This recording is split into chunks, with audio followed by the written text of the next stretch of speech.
এইটা হলো পিছনের সাইড।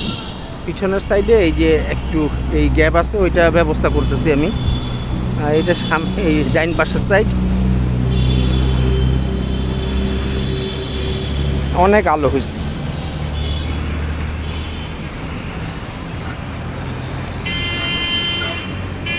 এটা হইতেছে গিয়ে সামনের সাইড, ফ্রন্ট সাইড।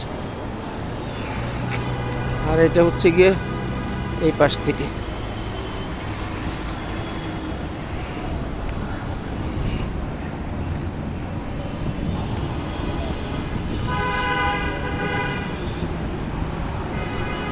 আপনার এখানে হইলো গিয়া ওই যে এই নিচের প্যাসিফিক লেখাটা একটা থেকে আরেকটা এত কাছাকাছি হয়ে গেছে, ওই ভাঁজে মনে করেন সমস্যা হয়ে গেছে। ভিতরে অ্যাক্রিলিক, তারপরে বক্স লাগানো, এই সমস্যা হয়ে গেছে।